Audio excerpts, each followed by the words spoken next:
പൈസ ഇല്ല. ഇതാണ് നമ്മുടെ കോളേജിലെത്തിയാൽ ആദ്യമുള്ള പണി ഇങ്ക് ഫില്ല് ചെയ്യുക എന്നുള്ളതാണ്. ഇന്ന് നമുക്കൊരു മെഹന്തി ഡേ ആയിരുന്നു. വേറെ ആർക്കുമല്ല, ഞങ്ങൾക്ക്. ബ്രേക്ക് ടൈം ആയപ്പോഴത്തേക്കും എല്ലാവരും പുറത്തു പോകാനുള്ള തിരക്കിലാണ്. ഇവരാണ് ഞങ്ങളുടെ ക്ലാസ്സിലെ വൈറൽ കപ്പിൾസ്. കണ്ടില്ലേ എന്തൊരു കെയറിംഗ് ആണെന്ന്. ഹൈറ്റ് ഇല്ലെങ്കിൽ എന്താ സ്നേഹം ഉണ്ടല്ലോ. അപ്പോഴാണ് അവരുടെ പേഴ്സണൽ സ്പേസിലേക്ക് 2 അപരിചിതർ കടന്നു വന്നത്. അത് വണ്ടിക്കൂലിക്കായിരുന്നു. ഇത് ശരിയല്ല. ഇവിടെ ഇക്വാളിറ്റി വേണം. ഇവർക്ക് ക്ലാസ് ഉണ്ട്, ഞങ്ങൾക്ക് ക്ലാസ് അല്ല. ഇവർക്ക് ക്ലാസ് ഇല്ല, ഞങ്ങൾക്ക് ക്ലാസ് ഉണ്ട്. അത് ശരിയല്ല.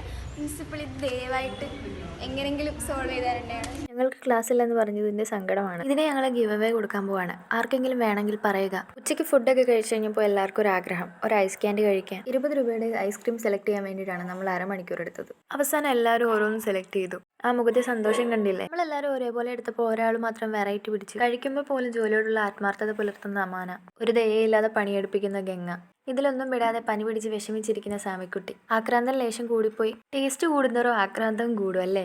അങ്ങനെ കുറച്ചു നേരം അവിടെ ഇരുന്ന് വർത്താനം പറഞ്ഞ് നമ്മൾ നേരെ തിരിച്ച് കോളേജിലേക്ക് എത്തി. അപ്പോഴാണ് ക്ലാസ് കട്ട് ചെയ്ത് ഓടുന്ന ഇവരെ കണ്ടത്. കഴിവുള്ളവരിങ്ങനെയൊക്കെ വരയ്ക്കും, നമ്മളത് നോക്കിയിരിക്കും. കണ്ണാടി വെച്ചപ്പോഴേക്കും ഉളുമാരെല്ലാം കൂടി എന്നെ പ്രൊഫസർ ജയന്തിയാക്കി. ഇനി കുറച്ചു നേരം അഞ്ജലിയുടെ കൂടെ സ്പെൻഡ് ചെയ്യാന്ന് കരുതി. അവളൊരു പെൺകുട്ടി മാത്രമേ ഉള്ളൂ ആ ക്ലാസ്സിൽ. കുറച്ചു സമയം അവിടെ ചെലവിട്ടതിന് ശേഷം നമ്മൾ തിരികെ ക്ലാസ്സിലേക്ക് പോയി. അങ്ങനെ ക്ലാസ്സൊക്കെ കഴിഞ്ഞിറങ്ങി. കൊള്ളാല്ലേ, സ്നേഹം മാത്രം. നമുക്കിത് നോക്കി നിൽക്കാനേ അറിയുമെന്ന് നിങ്ങൾ ചോദിക്കരുത്. ഞാൻ പറഞ്ഞില്ലേ, വേർപ്പിന്റെ അസുഖം കൊണ്ടാ.